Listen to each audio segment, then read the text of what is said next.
आज का जो हमारा जो टॉपिक है वो है अबाउट डिफ्लेक्शन कैस्टिग्लियानो थ्योरम। हमने डिफ्लेक्शन पहले भी पढ़ा है इससे, लेकिन वो डिफ्लेक्शन हमने मेथड ऑफ वर्चुअल वर्क या वर्चुअल वर्क मेथड से पढ़ा था।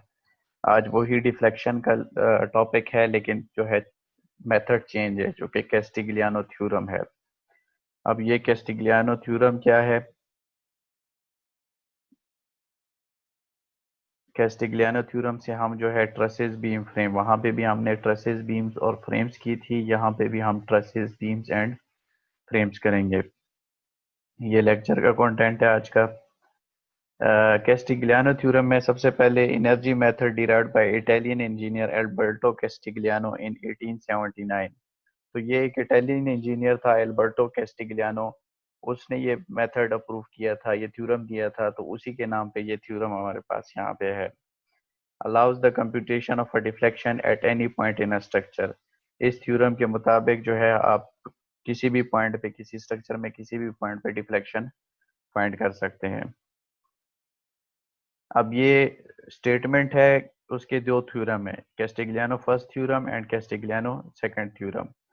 तो according to Castigliano first theorem, the deflection of any point in a beam और truss subjected to any sets of load.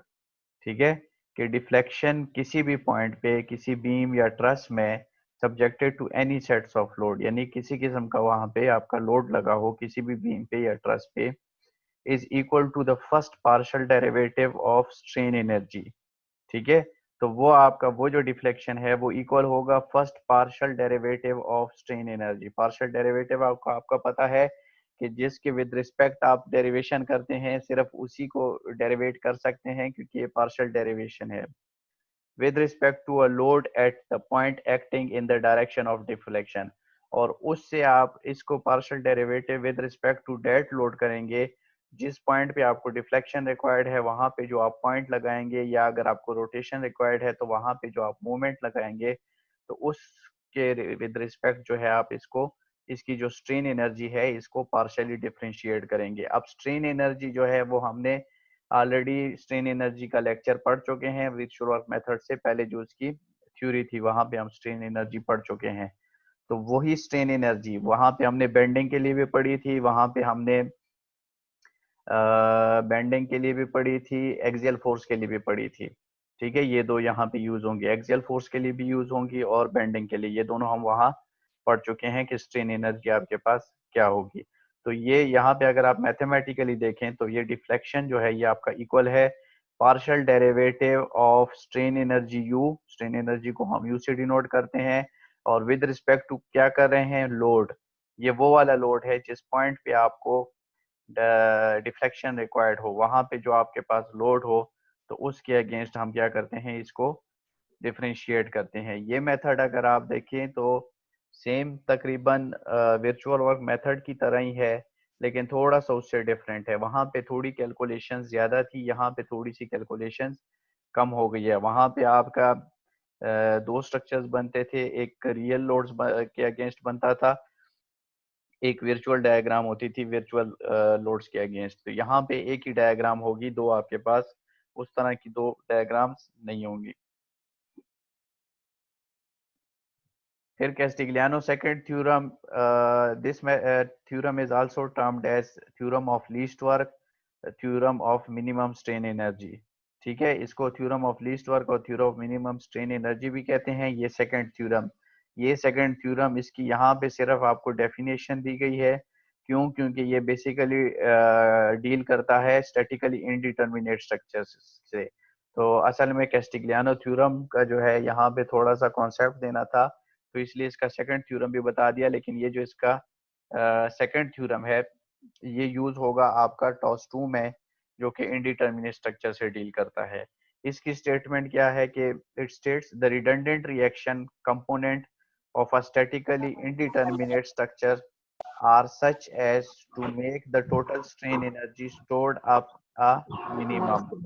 इसमें आपका बेसिकली रिडंडेंट रिएक्शन आता है, redundant reaction component of a statically indeterminate structure are such as to make the total strain energy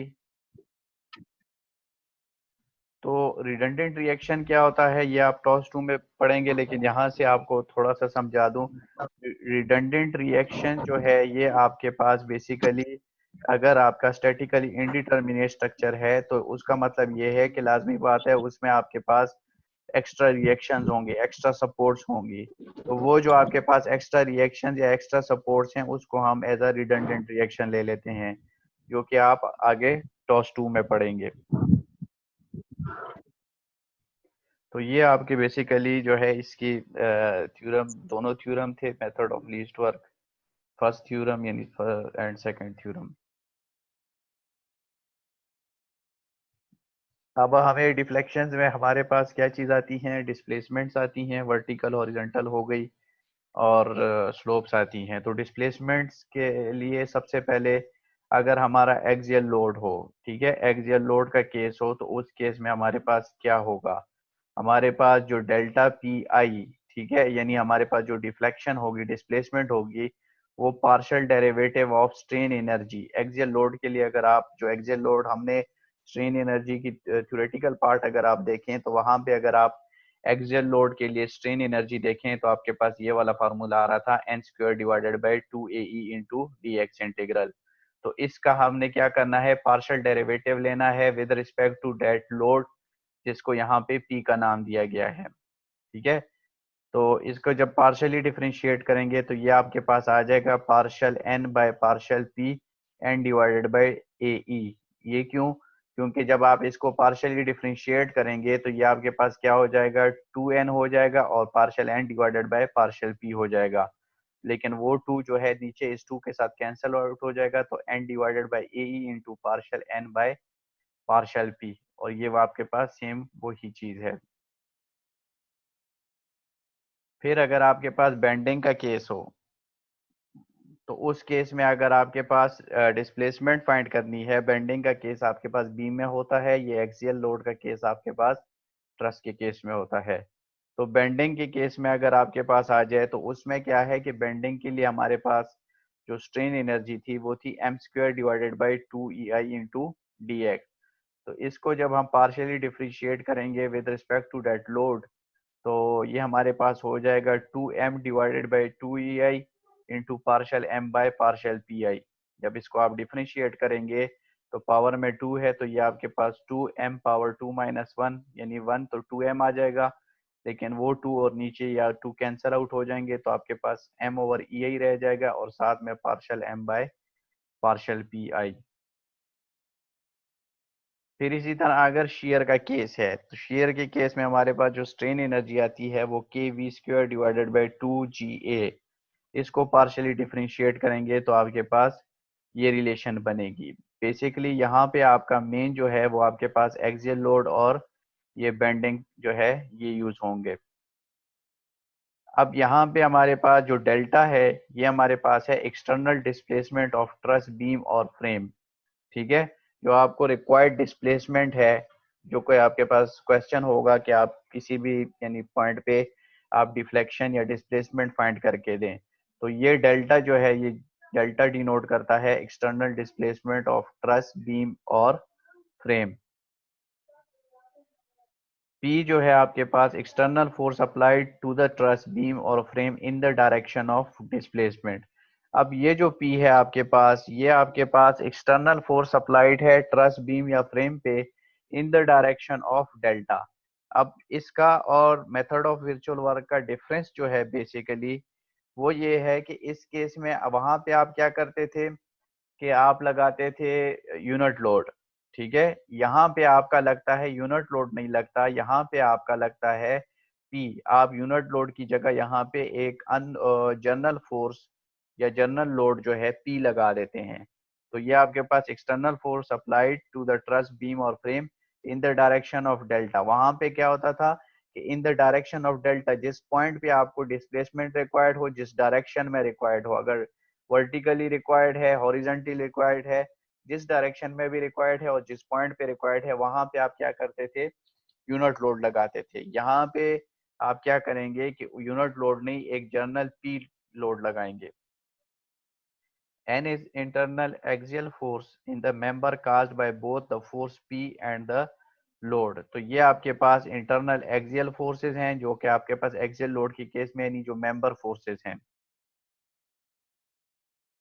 फिर आपके पास capital M internal moment in the beam और frame expressed as a function of x and caused by both the force P and the real load on the beam. यानी आपके पास M जो है वो moment equation जो बनती है हमारी इन टर्म्स ऑफ एक्स, हम एक एट अ डिस्टेंस एक्स एक सेक्शन काटते हैं तो हमारे पास मोमेंट इक्वेशन जो जैसे कि आपके पास विर्चुअल वर्क मेथड में भी बनी थी।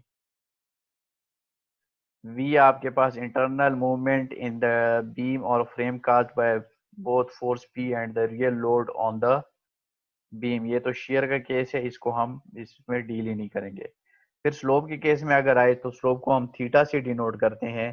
तो यहाँ पे आपका स्लोप थीटा एम आई का मतलब ये है कि अगर आपके पास जिस तरह अगर आपको रिक्वायर्ड हो डिफ्लेक्शन डिस्प्लेसमेंट, तो वो हमारे पास क्या होती है, या वर्टिकल होगी या हॉरिजेंटल होगी। तो उस केस में हम क्या करते हैं कि हमारी जो डिफ्लेक्शन आती है वो अगेंस्ट पी आती है। ठीक है। तो अब इस केस में हमारे पास क्या होगा, स्लोप के केस में हमारे पास मूवमेंट होती है और वहां पे हम क्या करते थे वर्चुअल वर्क मेथड में, वहां पे यूनिट मूवमेंट लगाते थे, यूनिट कपल। यहाँ पे क्या होगा कि यहाँ पे हम लोड अगर डिस्प्लेसमेंट फाइंड करते हैं तो पी लोड लगाते हैं, अगर स्लोप फाइंड करेंगे तो एक जनरल मूवमेंट लगाएंगे एम। तो इसीलिए इसको डिफरेंशिएट करेंगे विद रिस्पेक्ट टू एम। और जो हमारे पास डिस्प्लेसमेंट का केस था वहां पे हम एक जर्नल लोड पी लगाते थे जिस पॉइंट पे और जिस डायरेक्शन में हमें डिस्प्लेसमेंट रिक्वायर्ड थी। तो इसलिए उसको हम डिफरेंशिएट करेंगे विद रिस्पेक्ट टू पी। और स्लोप के केस में हम क्या करेंगे कि हमारे पास जो एक मोमेंट लगी जिस पॉइंट पे रिक्वायर्ड है स्लोप, वहां पे हम क्या करेंगे, मोमेंट लगाएंगे और जर्नल मूवमेंट लगेगी जिसको हम एम का नाम देंगे, और जो हमारे पास स्ट्रेन एनर्जी होगी उसको हम पार्शियली डिफरेंशिएट करेंगे विद रिस्पेक्ट टू एम। तो बेंडिंग के केस में हमारे पास यहाँ पे क्या हो जाएगा कि हमारे पास strain energy M square divided by 2 EI थी। सेम वही बेंडिंग का केस है क्योंकि स्ट्रेन एनर्जी आपके पास सेम है, लेकिन वहां पे क्या था, वहां पे डिफरेंशिएशन हुई थी विद रिस्पेक्ट टू पी क्योंकि वहां पे हमें डिस्प्लेसमेंट रिक्वायर्ड थी।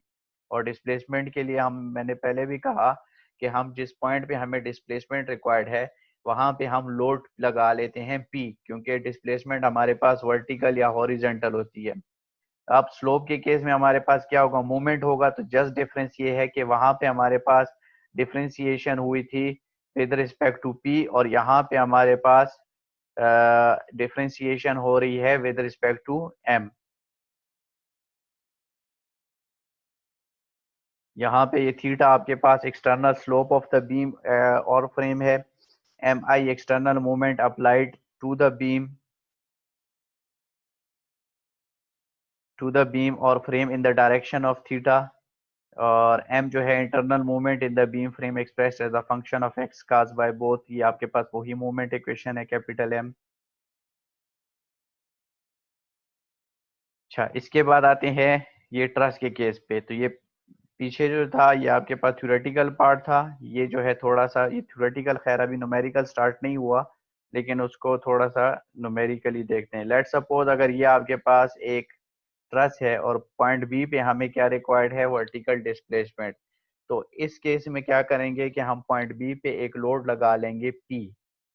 ठीक है, वहां पे हम क्या करते थे वर्चुअल वर्क मेथड में, वहां पे हम क्या लगाते थे, यूनिट लोड। यहाँ पे क्या लगाएंगे, पी।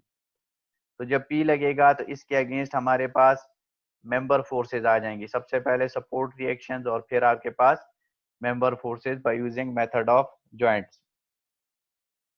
तो यहाँ पे हमारे पास क्या होगा, ये जो मेंबर फोर्सेज आएंगी अगर आप देख लें तो ये आपके पास इन टर्म्स ऑफ पी आएंगी, क्योंकि आपके पास एक फोर्स यहाँ पे क्या लगी हुई है, पी। तो जब फोर्स आपके पास पी लगी हुई है तो इसका मतलब ये है कि आपके रिएक्शंस भी इन टर्म्स ऑफ पी आएंगे। और जब आपके reactions in terms of P आएंगे तो आप जब लेट सपोज इस जॉइंट को लेंगे या इस जॉइंट को लेंगे तो आपके पास ये जो मेंबर फोर्सेज आएंगी या ये जो मेंबर फोर्सेज आएंगी तो ये आपके पास आएंगी इन टर्म्स ऑफ पी। तो इसकी वजह से आपके पास सारी जितने भी आपके पास ट्रस्ट के मेंबर्स हैं उनमें जो मेंबर फोर्सेज आएंगी वो आपके पास आएंगी इन टर्म्स ऑफ पी। ठीक है। तो आपके पास क्या हो जाएगा, एक तो आपके पास ये n हो जाएगा, वो आपके पास यहाँ पे आ जाएगा, ये जो ni लिखा हुआ है, और partial n by partial p, यानी इस ये जो आपके पास मेंबर फोर्सेज आएंगी इसको पार्शियली डिफरेंशिएट करेंगे विद रिस्पेक्ट टू p, तो उसको और इसको आपस में जब आप मल्टीप्लाई करेंगे तो उसके समेशन से आपके पास इसमें आ जाएगा डेल्टा। आगे जब हम एग्जांपल्स करेंगे तो ज्यादा आपको समझ आ जाएगी कि इसको कैसे करना है। इसमें फिर ये वही डेल्टा आपके पास external joint displacement of truss है, P external force applied to the truss joint in the direction of delta, N जो है internal forces in member cause by both the force P and the loads on the truss. ठीक है, ये इस P और ये जो आपके पास एक्सटर्नल लोड्स हैं इन दोनों की वजह से जो इंटरनल फोर्सेज या मेंबर फोर्सेज आएंगी वो आपके पास एन है। एल जो है वो लेंथ ऑफ मेंबर हो गया, और A cross sectional area of member, E जो है वो आपका modulus of elasticity of a member. अब यहाँ से आपका न्यूमेरिकल पार्ट स्टार्ट हो गया है। सबसे पहले ये वही सेम एग्जांपल्स हैं जो कि हम मेथड ऑफ विजुअल वर्क से कर चुके हैं, लेकिन इसमें वहाँ कर चुके हैं, वहाँ उस तरीके से भी आपके पास आंसर आ गया था। अब इसी मेथड से सेम हम वही एग्जांपल करेंगे, तो आप देखें कि वही सेम आपके पास आंसर आएंगे, लेकिन मेथड थोड़ा सा डिफरेंट है। तकरीबन तकरीबन सेम है लेकिन थोड़ा सा डिफरेंट है, बहुत ज्यादा डिफरेंस नहीं है। तो एग्जांपल हमारे पास है कि determine the vertical displacement of joint C of a truss shown in the figure below. The cross-sectional area of each member of truss shown in figure is A 400 mm square and E modulus of elasticity is equal to 200 gigapascal. तो ये आपके पास same वही truss है, इसमें कह रहे हैं कि vertical displacement of joint C find करके दें, और क्रॉस सेक्शनल एरिया ऑफ और मॉड्यूलस ऑफ इलास्टिसिटी जो है वो दे दी गई है। इस केस में अगर देखें तो 4 मीटर यानी 8 मीटर का डिस्टेंस है ए से लेके बी तक, और 3 मीटर का डिस्टेंस है ये आपके पास वर्टिकल। तो ये आपके पास ए सी या बी सी का डिस्टेंस जो है ये आप पिथागोरस थ्योरम से फाइंड कर सकते हैं अगर फाइंड करने की जरूरत हुई। इसको सॉल्व करने के लिए सबसे पहले आपके पास आ जाएगा एन रियल लोड्स। तो जो एन रियल लोड्स है वो तो आपके पास सेम वही है जो आप पहले भी कर चुके हैं, कि आपका सबसे पहले जो अप्लाइड लोड लगा है, लेट सपोज यहाँ पे ये 4 किलो न्यूटन लोड लगा है, इसके अगेंस्ट आपके पास यहाँ पे आ जाएंगी सपोर्ट रिएक्शन। तो सपोर्ट रिएक्शन जब आपके पास आ गए 1.5 kilo Newton downward, 1.5 kilo Newton upward, जब भी आपके पास कोई ऐसा केस आए जिसमें आपके पास वर्टिकल कोई लोड ना हो और हॉरिजॉन्टल लोड हो, तो उसके मुताबिक कि आपके पास क्या है, अगर इस 4 को आप देखें तो जब इसकी ये डायरेक्शन है तो इसके मुताबिक ये आपको क्या करेगा, ये इस ट्रस को जो है क्लॉकवाइज रोटेट करेगा। तो इसके अगेंस्ट हमारे पास जो रिएक्शन आने चाहिए वो हमारे पास एक कपल आएगा जिस जो इसको एंटी क्लॉकवाइज रोटेट करेगा। तो रिएक्शन जब आपके पास आ जाए तो रिएक्शन के बाद आपके पास आ जाएगा मेंबर फोर्सेस। मेंबर फोर्सेस में हमारे पास क्या सेम वही आपने मेथड ऑफ जॉइंट को यूज करके आपने मेंबर फोर्सेस फाइंड करनी है। तो जब आप मेंबर फोर्सेस फाइंड करेंगे तो ये आपके पास सेम वही मेंबर फोर्सेस आ गई हैं जो कि ऑलरेडी हम मेथड ऑफ विलचोर वर्क में कर चुके हैं। ए सी में 2.5, ए बी जो है वो 2, और सी बी या बी सी जो है वो -2.5, ये हमारे पास हो गई मेंबर फोर्सेस अप्लाइड लोड के अगेंस्ट। फिर आपके पास जो वर्चुअल लोड है वहां पे क्या होता था, वहां पे होता था यूनिट लोड हम लगाते थे। इस केस में हमारे पास क्या होगा कि हमें जिस डायरेक्शन में और जिस पॉइंट पे हमें जो है डिफ्लेक्शन या डिस्प्लेसमेंट रिक्वायर्ड है, तो उस पॉइंट पे हम क्या करेंगे, वर्टिकल लोड लगा देंगे। अब वर्टिकल डिस्प्लेसमेंट रिक्वायर्ड था तो यहाँ पे आपका लोड आ जाएगा पी लोड। तो जब ये पी लोड आपके पास यहाँ पे लग जाएगा तो इसके अगेंस्ट जब आप सबसे पहला स्टेप क्या करते हैं कि सपोर्ट रिएक्शन फाइंड करते हैं। तो आपके जो रिएक्शंस आएंगे वो क्या आएंगे, इन टर्म्स ऑफ पी आएंगे। तो बिल्कुल सेंटर पे लगा हुआ है तो इसका मतलब ये है कि आपके पास हाफ यहाँ पे आएगा और हाफ यहाँ पे, यानी ये आपके पास 1p है तो ये आपका हाफ पी यहाँ पे आ जाएगा, हाफ पी यहाँ पे, ये आपके पास रिएक्शंस हो गए। जब आप ये रिएक्शंस फाइंड कर दें तो इस रिएक्शंस के बाद आपने क्या करना है, सपोज मेंबर फोर्सेस फाइंड करनी है, तो कोई भी एक जॉइंट लेके, लेट्स सपोज जॉइंट ए या जॉइंट बी में से, दोनों में से कोई भी एक जॉइंट ले और मेंबर फोर्सेस फाइंड कर लें bye using method of joint. तो जब आप मेंबर फोर्सेस फाइंड करेंगे तो अगर आप देखें वो भी आपके पास इन टर्म्स ऑफ पी आएंगी। क्यों? क्योंकि अगर देखें रिएक्शन आपके पास पी में है, लोड भी पी में है, तो आपके पास मेंबर फोर्सेज आती हैं रिएक्शंस और लोड से। तो दोनों चीजें आपके पास पी में है, तो इसका मतलब है कि जो आपके पास मेंबर फोर्स होगी वो भी आपके पास पी में होगी। तो ये जब आपके पास हो गया, तो इसके बाद अगर आप देखें हमारे पास जो फार्मूला था उसके मुताबिक क्या था कि summation of n partial n by partial p L divided by A constant था। तो यहाँ पे हमने क्या किया, कांस्टेंट को बाहर निकाल के सिर्फ ये तीन चीजें निकालनी ताकि इसको हम आपस में मल्टीप्लाई कर सकें, ठीक है, हर मेंबर के लिए। अब लेट सपोज एसी मेंबर का अगर एन देखें कैपिटल, वो क्या है 2.5 है, तो ये देखें ये आपके पास यहाँ 2.5 2.5 हो जाएगा, multiply by partial derivative of this with respect to p. इस पॉइंट -0.833 पी को अगर आप पार्शियली डिफरेंशिएट करेंगे विद रिस्पेक्ट टू पी, तो अगर आप देखें तो इससे वैल्यू आपके पास आएगी -0.833, क्योंकि partial derivative of this P जो है ये आपके पास क्या हो जाएगा -0.833 पी। तो इसको क्या करेंगे, -0.833 कांस्टेंट है बाहर निकाल देंगे, partial by derivative of p with respect to p, तो इससे आपके पास 1 वैल्यू आ जाती है। तो यहाँ से आपके पास -0.833 पी वैल्यू आ जाएगी। तो ये 2.5 हो गया, ये हो गया आपके पास। और इसकी अगर लेंथ देखें तो वो आपके पास पिथागोरस थ्योरम से आप निकाल लेंगे लेंथ, जो कि 5 मीटर आ रही है, यहाँ पे शो की गई है। तो ये चीजें जब आप मल्टीप्लाई करेंगे तो आपके पास -10.41 वैल्यू आ जाएगी। फिर नेक्स्ट मेंबर के लिए सीबी के लिए देखें तो इसका कैपिटल एंड 2.5 है, -2.5। इसका जो आपके पास वर्चुअल लोड है इसको पार्शियली डिफरेंशिएट करेंगे विद रिस्पेक्ट टू पी, तो ये -0.833 पी आ जाएगा। और लेंथ इसकी 5 है, इसे मल्टीप्लाई करेंगे तो ये आपके पास आ जाएगा 10.41।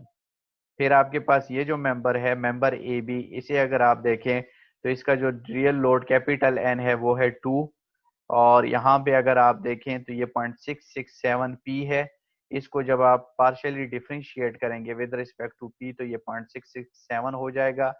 तो इसे जब आप लेंथ 8 से मल्टीप्लाई करेंगे तो आपके पास हो जाएगा 10.656।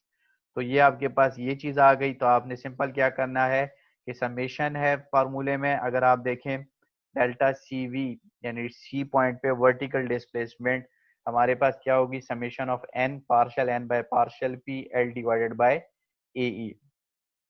तो इसे जब हम करेंगे तो इससे हमारे पास जब वैल्यूज आएंगी तो यहाँ पे 1/ए तो हमने कांस्टेंट बाहर निकाल लिया, ठीक है। और ये जो आपके पास तीनों हैं तो ये आपके पास 3 मेंबर्स थे ट्रस्ट के, तो तीनों हमने निकाल लिए। इन तीनों को हमने क्या करना है, -10.41 प्लस 10.41 प्लस 10.67, यहाँ से जो है कैलकुलेशन बाकी आपकी सेम वही वर्चुअल वर्क मेथड वाली है। इनको जब आप ऐड करेंगे तो आपके पास वैल्यू आ जाएगी 10.67, क्योंकि ये -10.41 और प्लस 10.41 आपस में कैंसल आउट होके सिर्फ 10.67 रह जाएगा।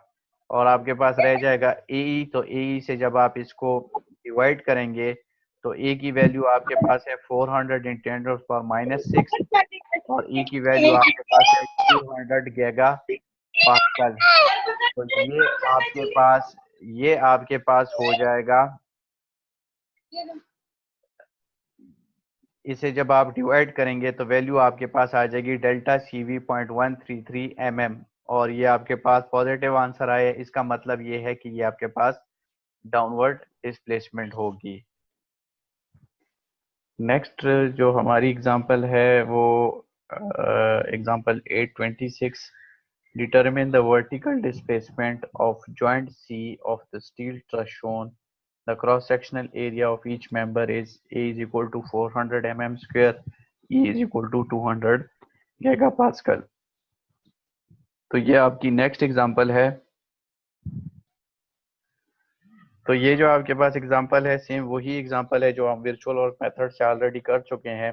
इसमें क्या करना है कि vertical displacement of joint C of steel truss जो है वो हमने फाइंड करके देना है। तो जब इसे सॉल्व करेंगे तो सबसे पहला स्टेप जो अब हम देखें तो वो हमारा क्या होता है कि जो अप्लाइड लोड है उसके अगेंस्ट हमने एन रियल लोड्स यानी मेंबर फोर्सेस निकालनी है। तो अप्लाइड लोड 4 किलो न्यूटन है, तो इसका मतलब ये है कि सबसे पहले हमने रिएक्शंस फाइंड करने हैं। तो अगर आप लोग देखें यहाँ पे ये जो दोनों 4 हैं, ये दोनों जो सपोर्ट्स हैं उससे सेम डिस्टेंस पे है, यानी इससे ये 4 मीटर पे है और ये 8 मीटर पे है, इससे ये 4 मीटर और 8 मीटर पे। ठीक है, और मैग्नीट्यूड वैसे ही दोनों की सेम है, तो इसका मतलब ये है कि आपके पास जो रिएक्शंस होंगे वो इक्वली डिस्ट्रीब्यूट होके दोनों पे आपके पास 4 किलो न्यूटन अपवर्ड आ जाएगा। रिएक्शन फाइंड हो जाएंगे तो उसके बाद हम क्या करेंगे, नेक्स्ट स्टेप हमारा होता है मेंबर फोर्सेस। तो सेम आपने वही मेथड ऑफ जॉइंट यूज करके इसकी मेंबर फोर्सेस फाइंड करनी है। तो इसमें जो आपके पास मेंबर फोर्सेस आएंगी वो आपके पास ये देखिए यहाँ पे शो हो गई हैं कि हर एक मेंबर में कितनी कितनी फोर्स कंप्रेशन में आएगी या टेंशन में आएगी। जो पॉजिटिव है आपके पास वहां पे आपके पास टेंशन है, और जो नेगेटिव है आपके पास वहां पे आपके पास कंप्रेशन है। अब ये वर्चुअल लोड पी पे आते हैं तो यहाँ पे क्या होता है इस मेथड में कि जिस पॉइंट पे आपको जिस डायरेक्शन में डिस्प्लेसमेंट रिक्वायर्ड हो उस पॉइंट पे आप उस डायरेक्शन में एक लोड लगा देते हैं, जर्नल लोड पी, और फिर उसके अगेंस्ट सारा जो ये रिएक्शन फाइंड करना और मेंबर फोर्सेस ये फाइंड करते हैं। तो यहाँ पे हम क्या करते हैं, हमें क्या रिक्वायर्ड था, सी पे जो है हमें रिक्वायर्ड था पी। सी पे वर्टिकल डिस्प्लेसमेंट रिक्वायर्ड थी, तो वहां पे हमने क्या किया, वर्टिकली लोड पी लगा दिया। उसके अगेंस्ट हमारे पास जो रिएक्शन आएंगे तो सपोर्ट डी पे हमारे पास जो रिएक्शन आया है वो 0.667 पी, और सपोर्ट ए पे जो हमारे पास रिएक्शन आया है वो 0.33 पी। ठीक है, और कोई हॉरिजॉन्टल फोर्स नहीं है, इसलिए आपके पास जो ए पे हॉरिजॉन्टल रिएक्शन होगा वो हो जाएगा 0। फिर मेथड ऑफ जॉइंट यूज करते हुए इसको हम आगे जब सॉल्व करेंगे तो ये हमारे पास जो भी मेंबर्स हैं जितने भी हैं हर मेंबर में जो फोर्स आएगी, तो अगर आप देखें आपके पास रिएक्शन और लोड दोनों जो है वो इन टर्म्स ऑफ पी हैं। तो इसका मतलब ये है कि यहाँ पे आपके पास जो मेंबर फोर्सेज आएंगी वो भी इन टर्म्स ऑफ पी आएंगी। तो जब मेथड ऑफ जॉइंट यूज करके आप मेंबर फोर्सेज फाइंड करेंगे तो आपके पास जो मेंबर फोर्सेज आएंगी वो देखिए यहाँ पे शो कर दी गई हैं कि जैसे ये देखें ए एफ पे आपके पास -0.471 पी, ए बी मेंबर में आपके पास 0.333 पी, और बी एफ मेंबर में आपके पास 0.333 पी। इसी तरह एफ ई मेंबर में आपके पास -0.33 पी, बी ई मेंबर में आपके पास -0.471 पी। इसी तरह ये बाकी आपके पास मेंबर्स हो गए। तो सारे मेंबर्स में आपके पास जो मेंबर फोर्सेज आएंगी वो आ जाएंगी इन टर्म्स ऑफ पी। फिर हमारे पास नेक्स्ट स्टेप क्या है कि हमारे पास जो वर्टिकल डिस्प्लेसमेंट के लिए फार्मूला है वो है summation of N partial N by partial P L divided by A E. ठीक है, लेकिन ए ई जो है वो सारे मेंबर्स के लिए कांस्टेंट है, तो उसको हम क्या करते हैं, उसको कॉमन लेके साइड पे रखते हैं, और सिर्फ क्या करते हैं कि सबसे पहले हम इसका ये जो हमारे पास प्रोडक्ट है एन का partial N by partial p और लेंथ का, ये प्रोडक्ट फाइंड कर देते हैं अपनी आसानी के लिए। तो जब ये प्रोडक्ट हम फाइंड करेंगे तो इसमें अगर आप देखें हमारे पास अगर ये वाला मेंबर आप देखें एफ ई वाला, तो कैपिटल एन हमारे पास -4 है, और ये आपके पास इस वर्चुअल लोड वाली फिगर में अगर देखें तो यहाँ पे -0.33 पी है। इसको पार्शियली डिफ्रेंशिएट करेंगे विद रिस्पेक्ट टू पी, तो ये आपके पास आ जाएगा -0.333। ठीक है, तो -4 multiply by -0.333 multiply by length of this member, जो कि अगर आप देखें यहाँ पे गिवन है 4 मीटर। तो -4 मल्टीप्लाई बाय -0.333 मल्टीप्लाई बाय 4, तो इसे जब आप मल्टीप्लाई करेंगे हमारे पास वैल्यू आ जाएगी 5.33। फिर नेक्स्ट मेंबर पे आए तो ए एफ मेंबर को अगर आप देखें इसमें कैपिटल एन हमारा -5.657, इसमें जो हमारे पास वर्चुअल जो वो डायग्राम है उसके हिसाब से देखें तो -0.471 पी, इसको पार्शियली डिफ्रेंशिएट करें तो ये हमारे पास -0.471 आ जाएगा। तो -5.657 multiply by -0.471 multiply by length of this member, तो वो पिथागोरस थ्योरम से इन्होंने निकाल लिया है 5.657। इन तीनों को मल्टीप्लाई करेंगे, हमारे पास जो वैल्यू आ गई वो आ गई 15.07। फिर इसी तरह आप ये जो बी एफ मेंबर है इसको देखें तो इसका कैपिटल N4 है। इसका जो हमारे पास ये वर्चुअल लोड पी के अगेंस्ट जो आएगा तो ये 0.333 आ जाएगा जब इसको हम पार्शियली डिफरेंशिएट करेंगे। और इसकी जो हमारे पास लेंथ है वो 4 मीटर जो है क्वेश्चन में गिवन है, इसको मल्टीप्लाई करेंगे हमारे पास आ जाएगा 5.33। इसी तरह अगर ये आप बीई मेंबर देखें, इसमें जीरो फोर्स है, तो इसका मतलब ये है कि इसको आप ऑटोमेटिकली जीरो लिख सकते हैं, क्योंकि यहाँ पे हमारे पास मल्टीप्लिकेशन है, प्रोडक्ट है, तो बाकी करने की ज़रूरत भी नहीं है, डायरेक्ट इसको आप यहाँ पे जीरो लिख सकते हैं। नेक्स्ट अगर देखें तो ये आपके पास जो सीई मेंबर है इसका कैपिटल N4 है।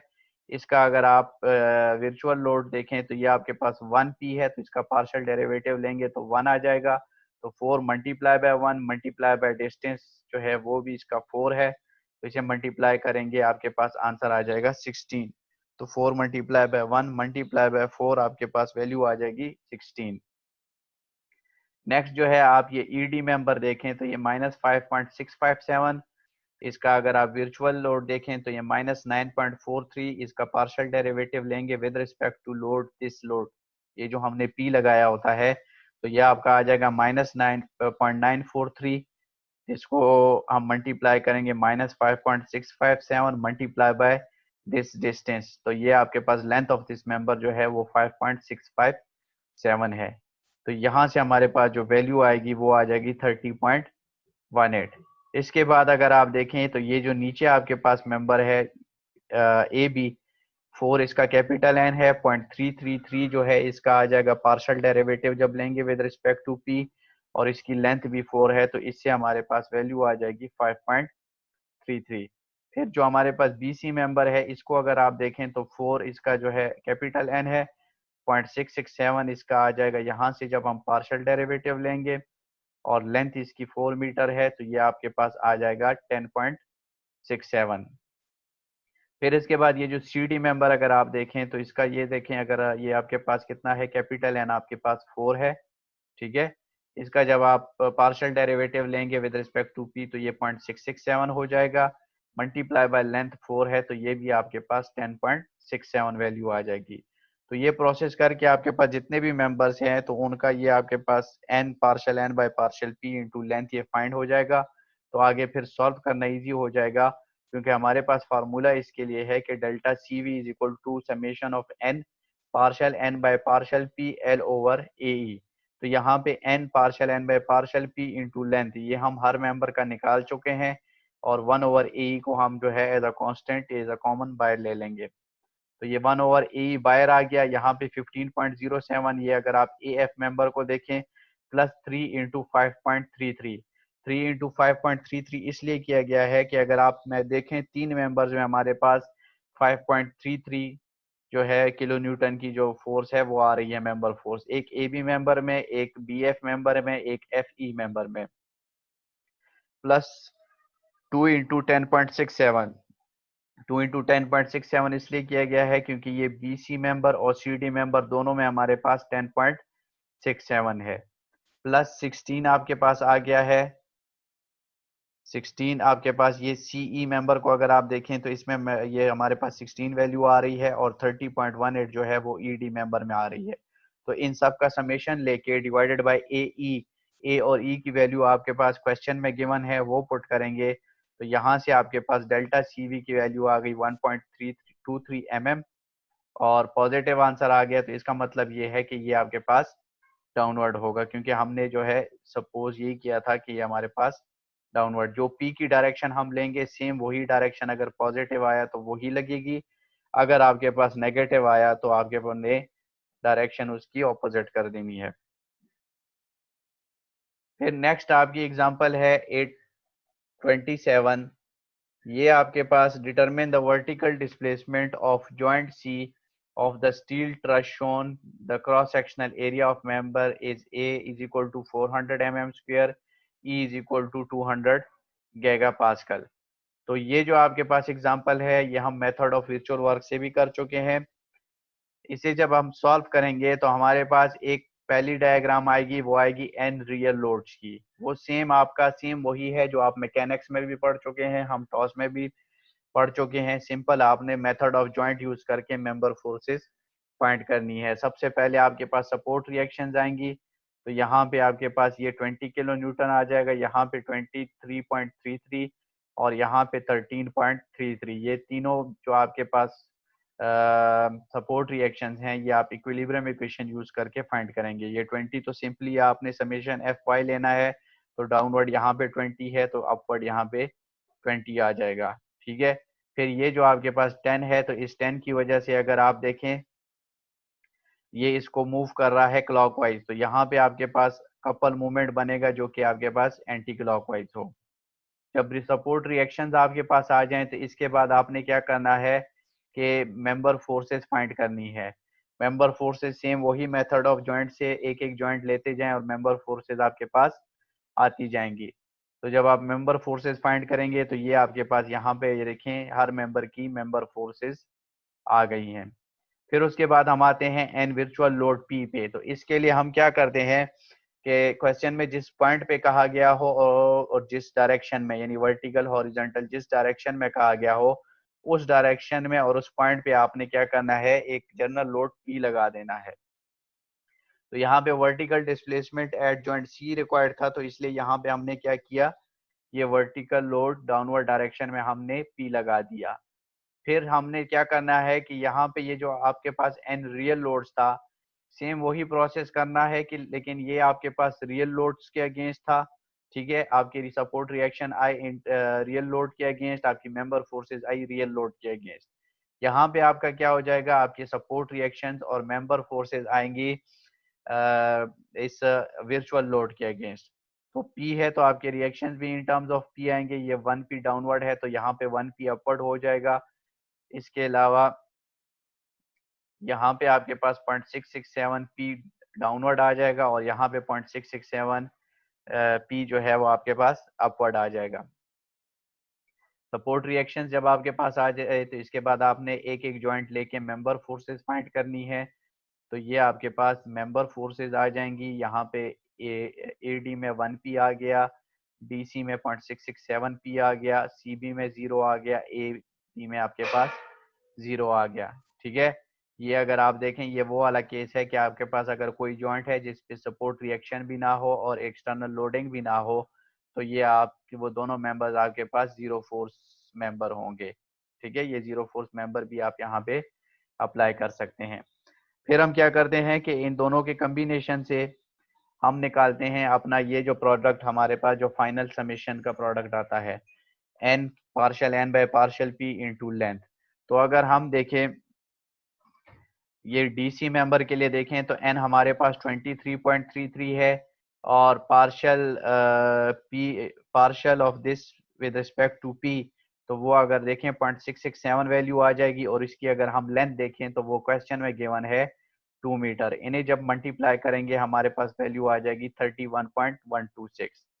नेक्स्ट हमारे पास है ये एडी मेंबर, ये हमारे पास 20 हो गया। इसका अगर ये देखें ये 1P है तो यहाँ से 1 वैल्यू आ जाएगी और ये इसकी लेंथ अगर देखें 3 मीटर है तो ये 60 वैल्यू आ गई। नेक्स्ट अगर देखें ये जो हमारे पास इंक्लाइंट मेंबर है -24.036, इसका अगर ये इन टर्म्स ऑफ पी देखें तो -1.2 आ जाएगा पार्शियल डेरिवेट जब करेंगे और इसकी लेंथ यहाँ पे ये पहली फिगर में निकाली गई है 3.61, तो इसे मल्टीप्लाई करेंगे 104.124 वैल्यू आ जाएगी। फिर अगर आप बाकी ये दो मेंबर्स देखें तो इसको ऑटोमेटिकली जीरो लिख सकते हैं क्योंकि इसमें ये n0 है और इसमें आपके पास ये 0 है, तो ये दोनों आपके पास इस 0 की वजह से आप डायरेक्ट भी 0 लिख सकते हैं। फिर आपके पास फार्मूला जो है वो है n के partial n by partial P L divided by E. E को एज अ कांस्टेंट हम कॉमन बाय ले लेते हैं और ये बाकी हमने जो है 1 2 3 4 5 मेंबर्स के लिए हम फाइंड कर चुके हैं। तो सेम जिस तरह पिछली एग्जांपल्स की थी तो ये आपके पास क्या आ जाएगा 1/ए। एक आपके पास 60 आ रहा है, एक 31.126 आ रहा है, एक 104.12 आ रहा है। बाकी दो मेंबर्स में आपके पास 0 0 वैल्यूज आ रही हैं। तो इसे जब हम सॉल्व करेंगे तो हमारे पास ये एडिशन से 195.25 आ गया और नीचे ए और ई की वैल्यू हम पुट करेंगे तो हमारे पास जो वैल्यू आ जाएगी वो 2.44 mm आ गई। तो ये हमारे पास पॉजिटिव वैल्यू आ गई, तो इसका मतलब ये है कि हमने डाउनवर्ड लिया था पी को, तो ये हमारे पास डाउनवर्ड डिस्प्लेसमेंट ही होगी।